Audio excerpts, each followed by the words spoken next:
Hello, welcome to SessionWell. It is Thursday evening and we're a little past 8. My name is Adam Luke. This is Judy Ann. And we have an amazing guest for you this evening. We'll get to her real quick.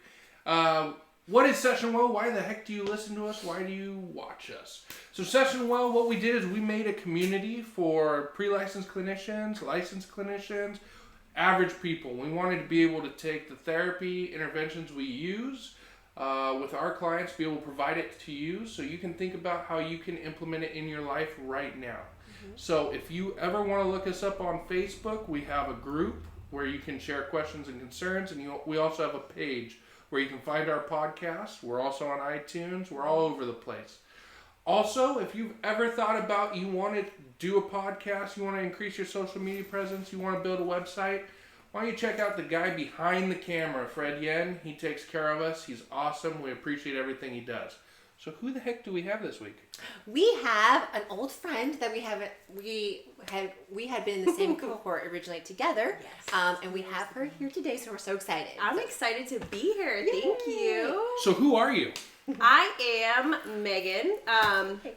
That's about... All right, cool. Well, we're done. That was our podcast. No, and so, yeah, like Judy said, we started off in the same cohort in 2012. 12. Yeah, it was forever ago. Crazy. Yeah, it was. That's we were insane. so young and well rested. Well rested. Less gray hair. I was Yes. thinner back then. I don't know about Yeah, you, got a but couple yeah. pounds. Yeah. If I could lose an 8th grader, I'd be back to my original size. Say no. That's awesome. So what have you been up to the last 7 years? So last 7 years, I had 2 kids. I got licensed. I know, crazy. And that's about it. Yeah, real boring. No, it's not boring. Yeah. Did you also teach too? I do. I teach. I teach at a local college. I teach a couple psych courses, so I do that. I usually teach 2 courses a term, and then see about 25 clients a week at a private practice in Redlands. Nice. So Holy moly, so a lot. yeah. I stay busy. I always say better busy than bored, and then I'm like, Yeah. debatable, but yeah. Okay, so after school, life slowed down for you, is what you're telling me. Well, did you have Yeah. kids when you were still in the program? So I got knocked up in. Oh, okay. Awesome. Just kidding. I got pregnant. It was toward the end, I think, of our program. Yeah. Because we graduated in December and I had Kaden in April. So I was Wow. pregnant. I was pregnant when we walked. Yeah. So, and then I had him in April, and then I got pregnant with Cambry 15 months later, and then yeah. The Irish twins. Before you were licensed? Yes, I had both kids before I was licensed, and then I got my hours with Cam, or when Cambry was, gosh, maybe a year, and then I sat on my hours for almost a year because I was just super nervous to take the exam. Okay. And then I finally took it, and I passed almost a year ago. Nice. So, yeah. Holy moly. Yeah. Amazing. So tell us, what's our topic for the evening? I can't wait for this. Yeah, so we're going to talk about being a mother in the workforce, because There we you know go. how there's about, I think, 70% of working moms now in the workforce. About 4 out of 10 households with dual parents, the mother does work. So it's super prevalent in our society. Mm-hmm. It was so funny because before this podcast even kicked off this evening, I was sitting here sort of sharing war stories on like, okay, I've got my hours, you're licensed, all this. So when you say that you had 2 children and got licensed, and I'm sitting over here just hitting 3,000 hours and giving myself props for dressing every morning, my anxiety is through the roof. How the heck does this work? I mean, copious amounts of caffeine and wine. Oh, I'm just kidding. It's easy. Just kidding. Yeah. You know, can I say shit? Okay. Yeah, So you can cuss as much as you want. Okay, cool. So yeah, every morning is like a total shit show, and I've sort of just embraced the chaos. And it used to be, I dropped perfectionism because before I had kids, I was just like this super type A Nazi perfectionist who, things had to be a certain way. Things had to look a certain way, and then I had kids, and like God through, like Kaden is amazing. But God was like, I'm going to give you the most wild kid in the world because, God tests us in ways that we can't even imagine until it's in our face, and that's Kaden. And so, like, everything just sort of went, like, and part of the acceptance was learning to manage it through embracing it, like embracing that chaos, because it is chaos. Every morning, it's like I lose my mind. Like I'm a crazy person. Like it's like, total... what does that look like in the morning? Like what time do you wake up? I get anxiety thinking about it. So I should wake up earlier. I take like... So usually I'm like, I'm going to get up and I'm going to do my hair and I'm going to do my makeup and I'm going to shave and I'm going to shower. Oh, you guys have to shave too? That's yeah. Well, it depends. During the winter months, no. It depends. But so usually I'll get up I try to get up before the kids, but usually the kids are waking me up, so then it's just like a total mess and I'm trying to get ready, and like Camry's at this age where like she wants to do her makeup with me, and yeah, I'm like, you're too, slow your roll. And then Caden's just wild. So I try to get up and get ready, but you know, sometimes it doesn't happen how I want it to. I would say about 98% of the time, and part of it's just being okay with it. Yeah. You know? Yeah. So then do you drop your kids off and then you go to work? Or yes. do they... So Caden goes to a Christian preschool that we love. And so I drop him off, and then Camry's still at her in-home daycare that we absolutely love too. So I drop him off at different places. There you go. Yeah, I know. So fun. And then I head to work. And then so on a day where you see clients, when would you start? How many clients do you see in a day? So usually I see clients Mondays, Wednesdays, and Fridays. Okay. And then on Mondays and Wednesdays, I start at 8 a.m. Oh, wow. And then Mondays I go until 5, no breaks. Well, I don't know if I can say that. I can say that, right? If we're contracted, right? Yeah. Okay. Yeah. No breaks. And then so no lunch, no. I can't, because you know what? Early on in my practice, I realized that if I take a break, I get tired. Yeah, that's true. Like my roll slows. Right. You know, I get going, and then if I take a break, man, it's over. That makes sense. Yeah, and my poor client after lunch just. And then Wednesdays I see clients from 8 to 4, and then I take Caden and Camry to the chiropractor at 5 every Wednesday. And then Fridays I see clients. If a client has to come in at 8 on Fridays, I'll schedule a client at 8, but usually it's just 9 to 4, or if a client needs to go 4 to 5, I'll stay till 5. Okay. Oh, wow. So that's a lot. So around like 20, 25 clients a week? About 25 I try to average. Some weeks it's been like little like 29. Some weeks it's 23. Try to average 25. There you go. And then you also teach on 2 other days. I do. I teach on Thursdays. I teach a 4-hour site class, and then I teach a 6-hour online class. And then I just do throughout the week. All that stuff. Yeah, grading papers and. So how do you do that with? Like, I can barely grade papers when I don't have children. How do you do that? I don't know. I really don't. It's like one of those. Sometimes I step back and I look in my life like through a window, and I'm like, how am I doing this? I don't know. I think you get acclimated, you get adjusted because you have to. Otherwise, you would drown. You would completely you'd get lost. Right. So I don't know. I think I just sort of. I tell myself I'm going to do it, and I do it. I find the time. You know, I was outside waiting I was here early, and until I had to go potty, I was like, I'm going to be doing work. So. Oh my goodness. So do you ever get time for yourself, or like self-care, or? So I should say yes, because I know people are listening. I am really, really bad at self-care. So I have to be better about it. I used to love the gym and do spinning and run half marathons and just really enjoy those things. And now I'm like, I'm lucky if I get the mail at the end of the night, you know, like that's the walk to the mailbox. Yeah. But we do try to do things as a family, and that's what I've learned too. It's kind of, it's quality over quantity. So when I can get my self-care in, I usually, it's associated with family time, which is cool for me right now. You know, if it were a struggle for me, or I found myself needing that more, I would certainly do it. So I kind of know my balance, know my threshold, know my boundary when it comes to that. But I should do it a little more. So it's a mother load of adjustment is what I'm hearing. So much. And it was hard at first. It was really hard. Yeah. Like, what parts of it were the hardest? I think just going from being able to do whatever you want, whenever you wanted, to having to take care of a human, you know. And then I love work. I love what I do. I feel super blessed to be able to do it. So staying home really wasn't ever something that I wanted to do. Okay. I was able to stay home for a little bit with Caden, which was cool. And then I worked part-time, which was cool. And then I realized I don't know how mothers work part-time, because I feel like that's harder than being a stay-at-home mom. And it's hard. They're all hard. Or working full-time, because I feel like part-time, when I worked part-time, it was sort of like I could never really throw myself into one. It was either I was working at home, I was doing work at home, or when I was working, I wasn't mentally there, you know? So the easiest thing is probably working full-time, and I don't think I answered your question. No, you did. Okay, nailed it. What did you, is this how you pictured your life to be? Like, it is just, this sounds so cliche, but it's like beyond what I pictured it. Like, I feel so super blessed to be able to I love what I do. There's not a day that I wake up and I'm like, oh, I gotta go to work.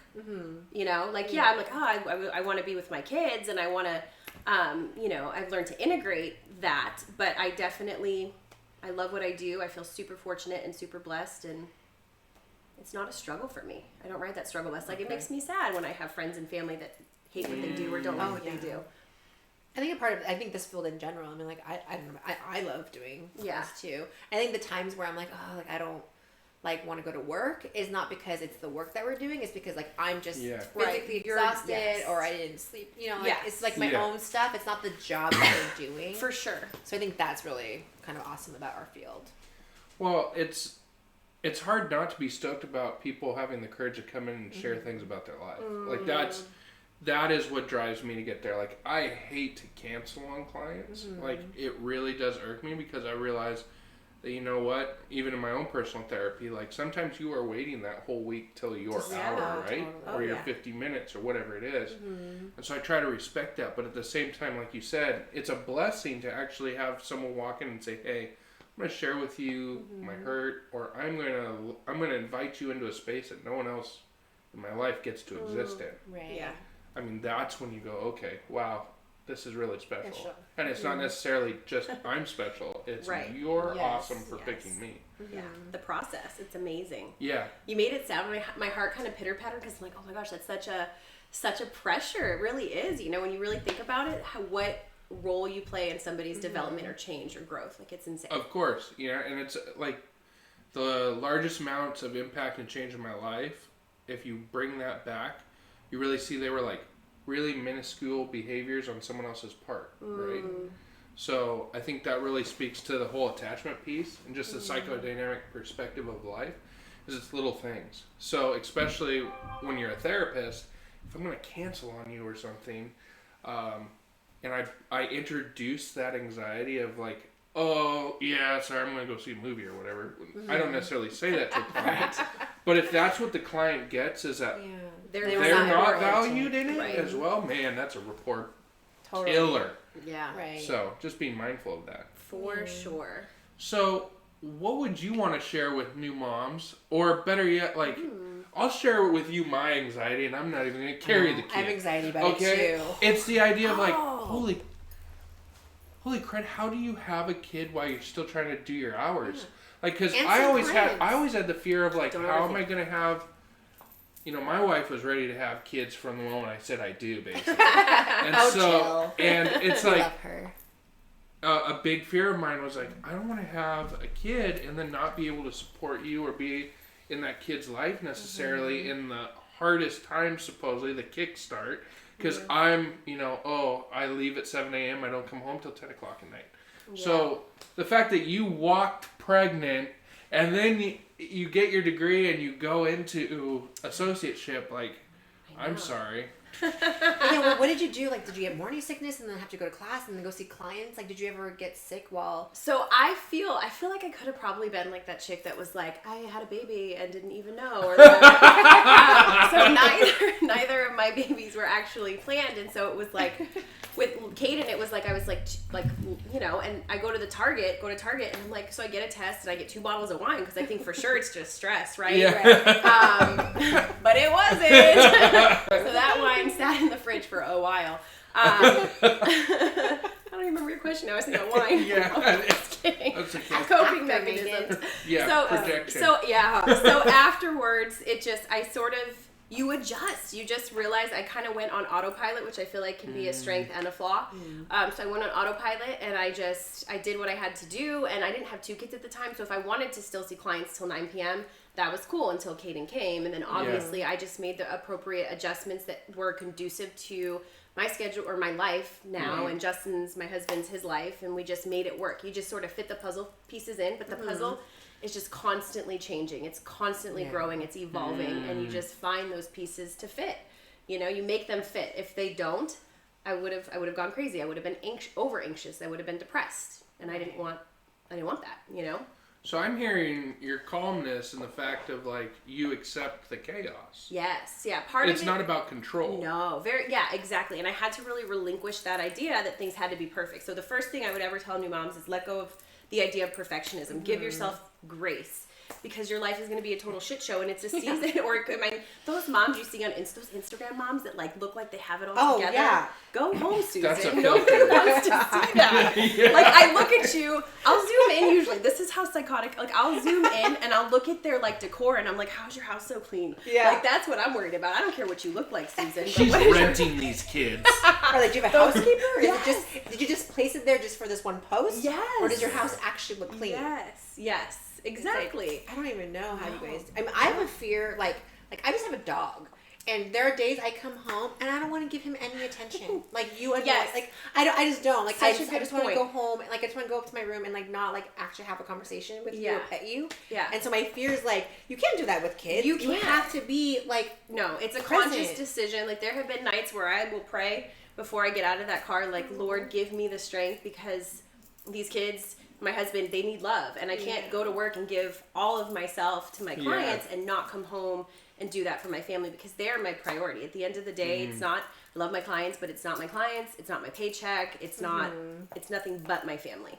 And so I will have to make the conscious decision of going in there and loving them because that's what they deserve, you know? Right. So being a mom, you are truly putting yourself last. I mean, your kids come first, you know, the family comes first. And so that was definitely a shift. But some people, I think, some moms, it happens more instinctually. And then other people, I think it becomes more of a learned behavior, which is totally fine. There's no right or wrong. What do you think yours was? Oh, I saw my son and I was just like, my whole life it's different. Really? It was like the total cliche, like, textbook, like I would kill for this kid. Now I knew, like seriously, don't mess with my 4-year-old. She would shank you right now. Like, I'm so nice until I'm not. Yeah, exactly. But yeah, it was totally that cliche. Like my life changed and everything I wanted to do. Everything I do is for my kids. Like they are the first things that I think about in the morning. They are the last things that I think about when I go to bed. Occasionally, my husband, he has a little bit of a thought. Yeah.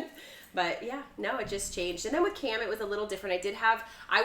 Never went and got medication, but I definitely had symptoms of the baby blues. I wouldn't say it was postpartum. After Cambry? After Cambry, yeah. It was definitely different. The shift was different. May I ask what that looks like? Sure. So for me, it was probably about a month. So it probably was a little bit of postpartum. But I remember just sitting on the floor in my bathroom bawling. And I don't ask for help. Like my in-laws can attest to that. My family can attest to that. I do not ask for help. And I should. That's new moms ask for help. And I would just sit on the floor and bawl, like just cry. And it wasn't, I didn't have like the psychotic features of postpartum where I was thinking about hurting myself or the baby. Right. But I definitely just felt inadequate. I felt insufficient. I didn't feel good enough. I didn't know, I was so confused and I didn't even know why I was confused. Yeah. But I spent a lot of nights on that bathroom floor bawling. It was, like me looking back, I'm like, oh man, why didn't I get help? But. And that did not happen with Caden. It didn't happen with Caden. Caden. You just blasted him. Caden? No, it actually didn't. And I don't know if it was because the hormones, you always want to consider the hormones. Or if it was just like I said, the shift was different. I already had a kid. I was already in private practice. I was already teaching. Yeah. Neither of my kids were planned, which studies show that does play a role in a parent's excitement. But I was super stoked to have both.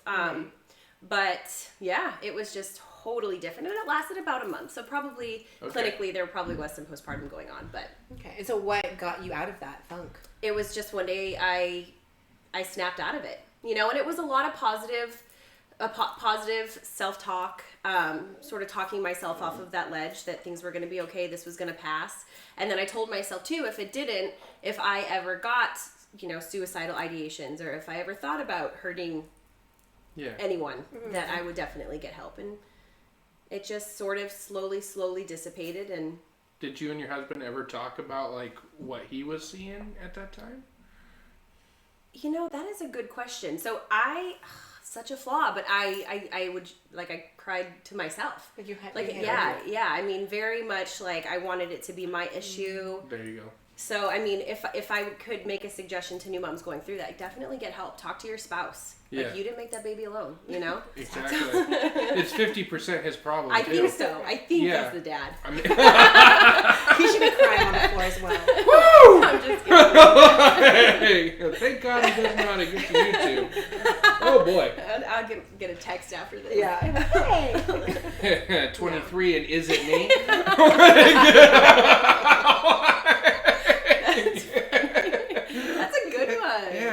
quick. Anyways, so you talk about definitely get help, reach out, have a support group. Yes. And give yourself grace. Because moms are rough, man. They are the toughest crowd That's out there. what I've heard. Like, you think, like, Mean Girls on crack. Like, moms, No way. babies. just Yeah. wait till Jill has a kid.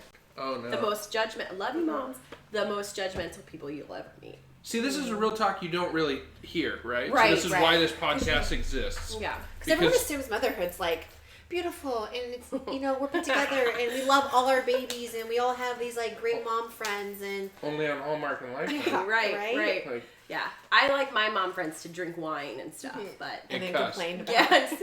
yeah. Sorry, they cut you off. What were you gonna say? So you talk about that tough crowd. What was that like then? I think I think society perpetuates the expectations. I don't think it necessarily starts from women. Okay. So I really think it's societal, and then I think that women perpetuate. But I definitely, you know, there's just a lot of judgment within decisions that people make. There's a lot of judgment within, like, even and a lot of this might be there might be projection, but what your house looks like, how kept together, is your kid in gymboree, are you working, you know? A lot of times you'll see the stay-at-home working mom debate, and it's disgusting, you know? There's just a lot of judgment. What you feed your kid. What you feed your kid, vaccinations. Oh my gosh, like sometimes I'll just read I used to just read mommy blogs if I was bored, because it was like these comments are gold. But, you know, it's a tough crowd. It really is. I mean, you learn who your friends are when you have kids. And you learn who you just like, ooh, I would not be your friend in real life. But thank goodness this is Facebook. Yeah. Ain't that the truth? Or we can all just talk about them behind their backs. Anyways, moving on. So how do you make those decisions? Like, has being an MFT changed the way you parent? Yes. Like, I thank God for that. Like, literally, I mean, okay, so Adam, you're probably corporal punishment, right? Adam is going to beat your kids, right? Yeah, that's it, of course. I'm just obviously. kidding. Jeez Louise. I'm joking. When some of us, I mean, did most of us get spanked when we were little? Yeah, my parents were proponents of spanking. Yeah, so was But ours. you know spanking, I mean, because you teach psych too, and you do too, spanking increases the child's risk of anxiety, depression, aggression, drug abuse, porn use, everything. So yeah, I think before I was like, I'm gonna let my kid cry it out, and I'm gonna spank my kid, and then I read the books and I teach the class, and so it's definitely impacts the way that I parent a child, my children. I don't parent anybody else's children. Yeah, exactly. You got enough in your own. I do. Have you ever had moments where you're like, okay, I'm an MFT and I should know better? Oh yes, like as a parent or like a wife. All the time. Those moments are the worst. And then you have to realize you have to give yourself that grace that you're human, and that you're a human before you're an MFT, you're a human before you're a mother, you're a human before you're a parent. I said that, but... Yeah. And then a wife, that's the other one. Well, yeah, I think you nail it in the fact that sometimes MFTs and LCSWs and everyone else don't give themselves the grace to still fail at things. Like, we're still allowed to screw up, and as much as people don't want to, right? Because I shouldn't have failed relationships. I shouldn't have family relationships that are unhealthy. I should communicate better. I shouldn't stonewall. You know, I've got a model for everyone. I think that's the lie, right?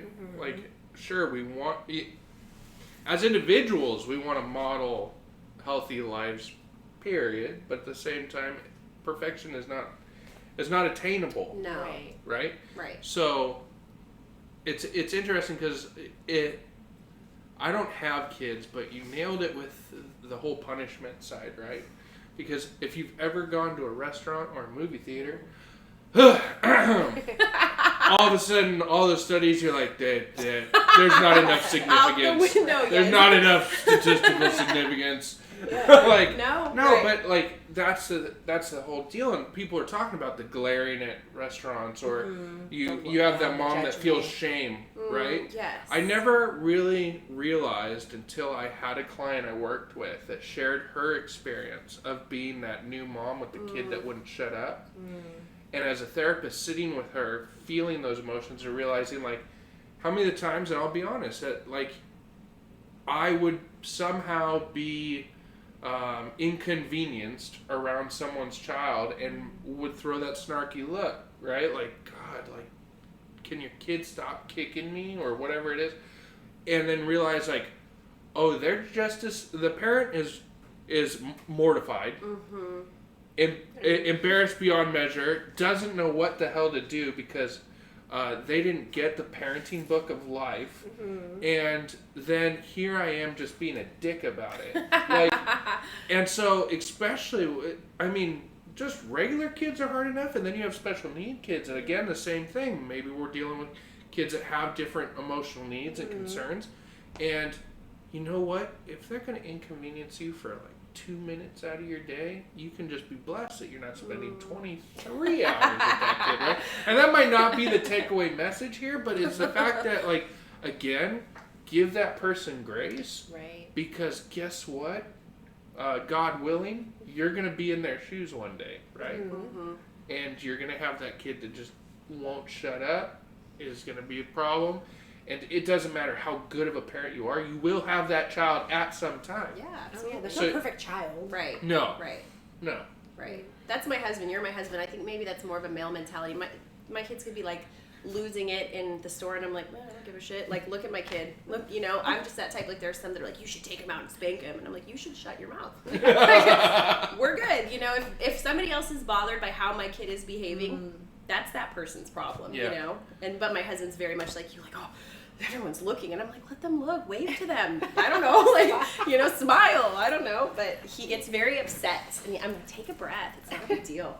I'll jump in on that one real quick as the resident male. I think there is something about, you know, as men, you're supposed to have your household in order, right?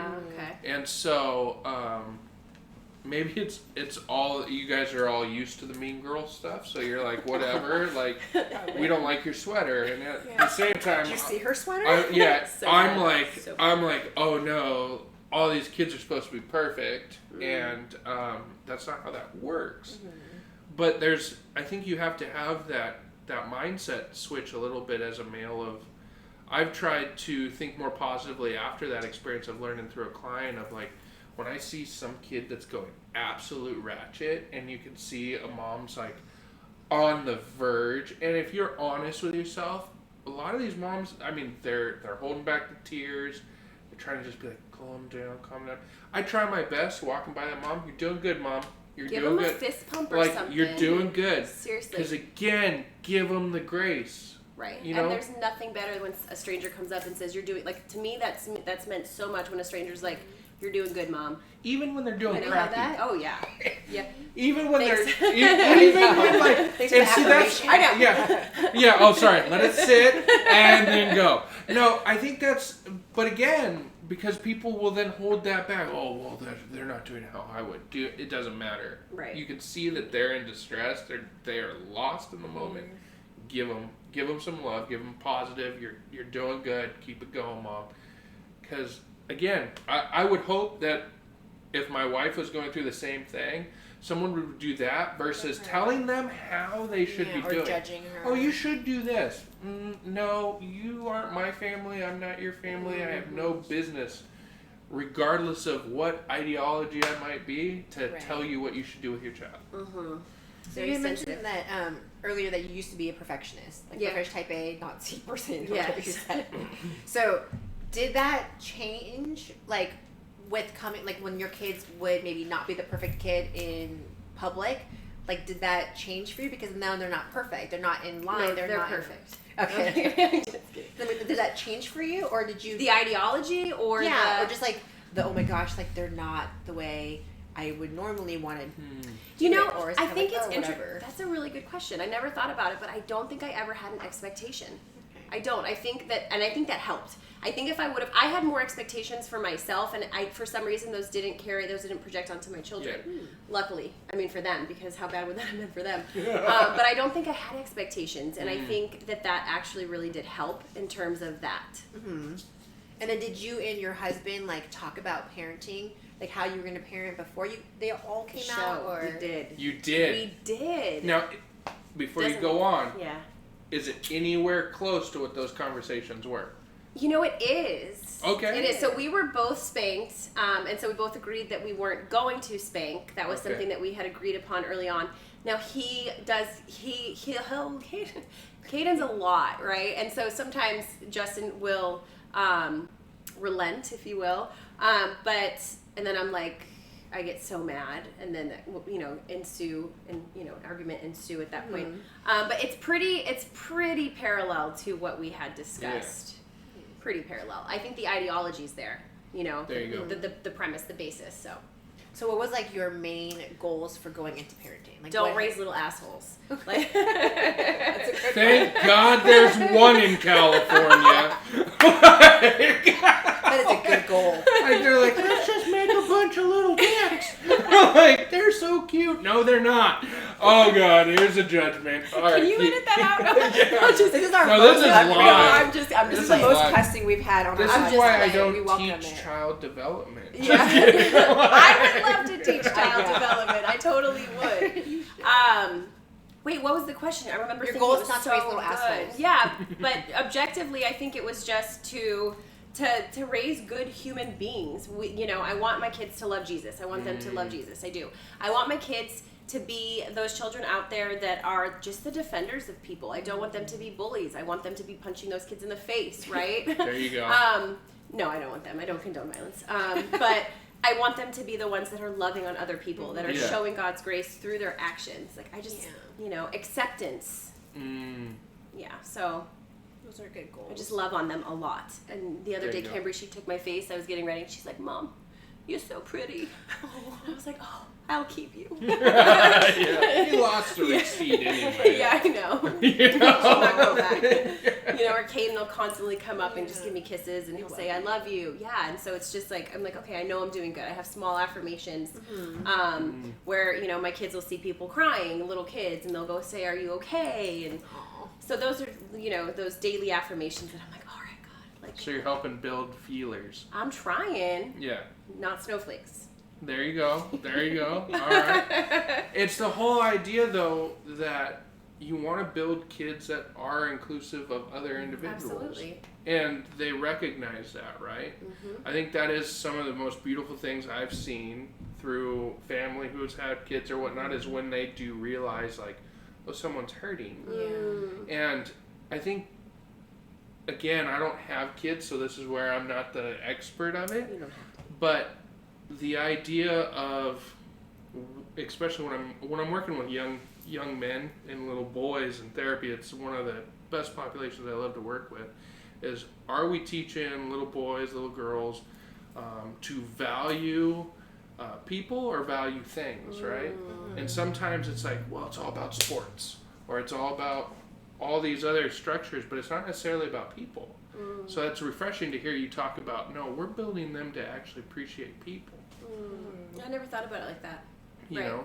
Because that's what our kids are always, if anything, our kids are amplifiers. So whatever we have in our own life, they just amplify it. Absolutely. So if I'm the father that just loves sports, my son is going to then go, well, hold it, the only thing that gives me value or makes me cool is going to be whatever sports is. Right. And I'm not saying sports is a bad thing. I think structure works for a lot of different kids, but what is it? Is it the teamwork? Is it the relationship out of sports? Or is it out of dominating someone? Is it out of just being physical and brutal? Like, there's so much more to it.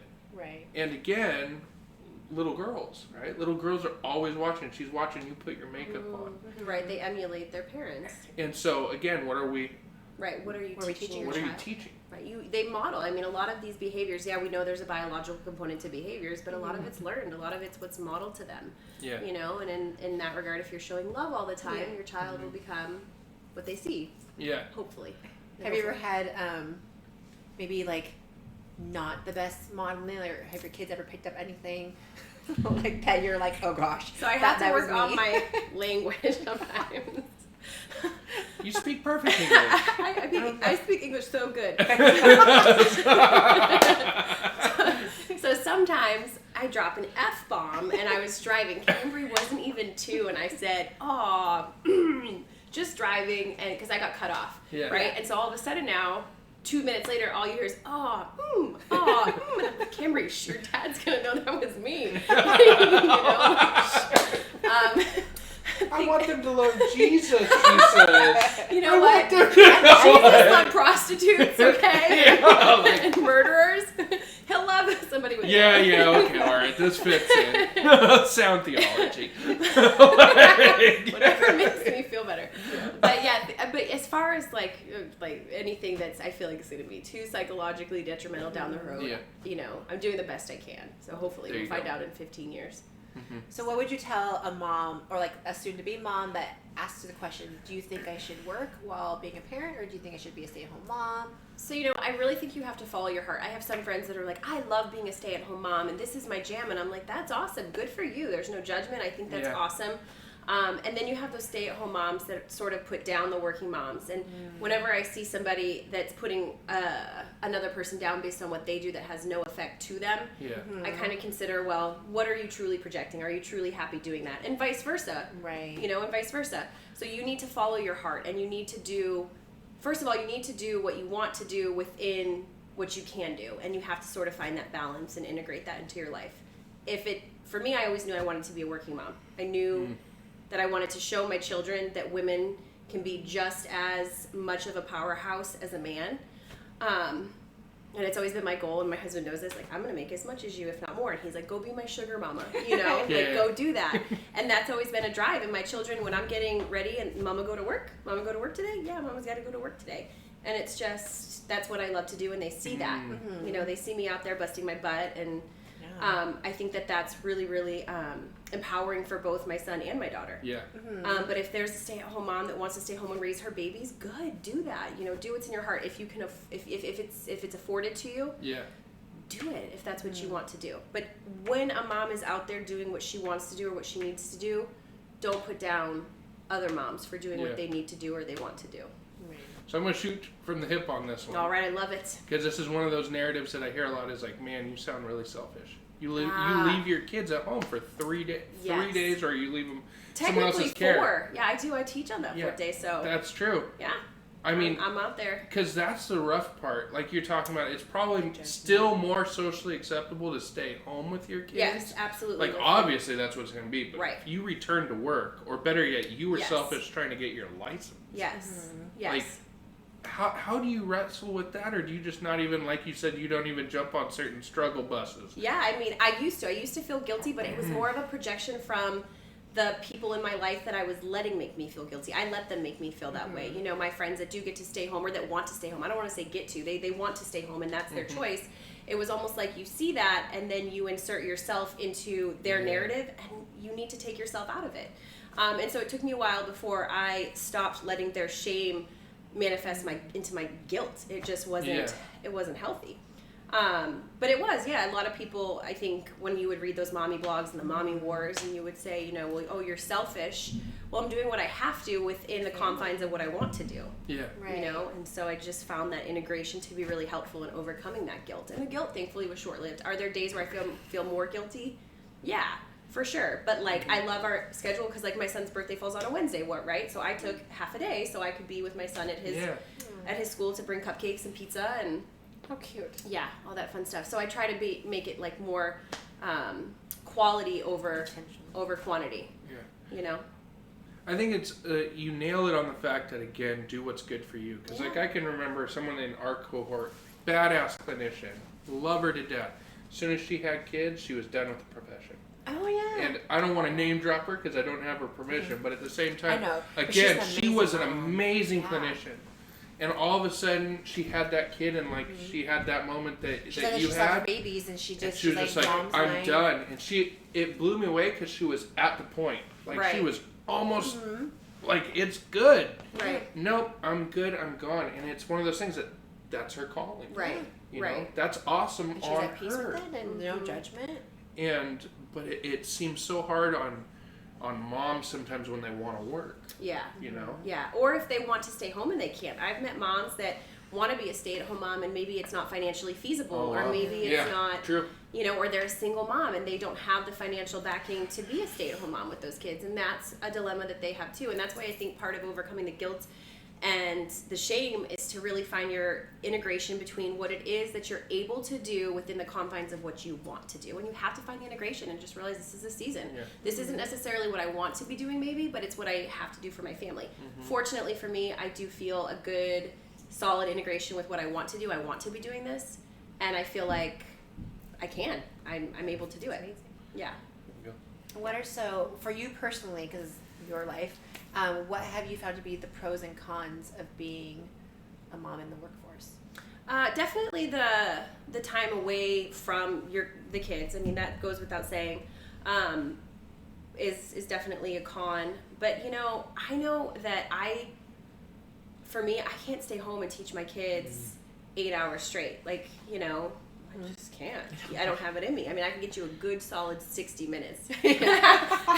And only in English, not in math. Right, yeah. Oh, for sure, no. And then I'm tapped out, right? So I feel like that's, my con is actually kind of a pro. The time away from me, they're learning, it's going, but the pros are just, this is my self-care. I get to go out and I get to do what I love and I get to help people. And so it's just, it balances, it works. It works for me. And so, takeaways for mom, dad, any parent. Takeaways, yeah, definitely drop the perfectionism because that's going to kill you. Be great, show yourself grace. Show other people grace. If you are projecting that shame, you really want to take a look at yourself and, find happiness because you're not happy if you're doing that, I would say. And then ask for help. The other thing, ask for help. It takes a village. That cliche it stays true. It rings true for a reason. And so ask for help. That's huge. Yeah. Being a mom is hard enough. You're not out on your own island. Yes. Yeah. So that's something I'm still learning. I'm still asking for help. It also sounds like at times when you can, you steal a little bit of time for yourself. Yes. Like in that moment where you pump yourself up before you get into the house, right? Yes. Or you just, yes. I mean, because I think that's that probably falls under your perfectionist bit of like, you're not going to be able to take 30 minutes to decompress before you go home every day. Right. You're not going to be able to get the cup of coffee and do your devotional, but you're going to be able to have a moment to just go, okay, I'm going to be deliberate, I'm going to be thoughtful, and I'm going to go do this. Right. Yeah, it's a lot of mindfulness and consistency and constancy and giving yourself grace if you do suck, one day. Yeah. There's a lot where I'm working on my phone and my husband's like, get off your phone, get off your phone. The kids are around her. So it's like he's a constant reminder that, hey, I have to. So I'm constantly, he's putting me in check. I have to put myself in check. And just giving myself that grace. Like, I was shooting a client an email, but should I be shooting a client an email right now? Just sort of that constant reminder. And giving myself the grace, There you go. Yeah.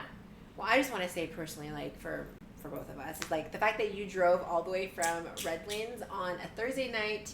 Technically, I was teaching a class in Ontario. So okay, still, Ontario. It's still So for people who are like, where is that? It's still 45 minutes away. And she has a family, and you probably saw what clients all did? No, today I taught. Yeah, today was Thursday's teaching. So just taking the time to drive all the way out here to allow us to be able to speak with you, like, I feel very grateful for that. So thank you. Well, I appreciate what you guys do, and I think it's amazing how you are put here to help people. So I'm glad that I was welcome to come and chat. And we hope you come back because we're actually going to do a women's podcast where I'm not necessarily going to be a star at all, but we want to have you. We want to have Heather. We're going to have some others back and just talk about the Strong Women podcast of like how does this work, and what things do you see? Yeah, I would be happy to. Thank you guys so much. Perfect. You rock. Oh, thank you again so much for making the drive, for inviting us into this chaos with you. Thank you for joining me. Thanks, guys. Thank you. Well, thank you guys for listening. If you're driving into work or you're watching us on YouTube right now, thank you so much. Have a wonderful day. We'll catch you next week. Bye. Bye.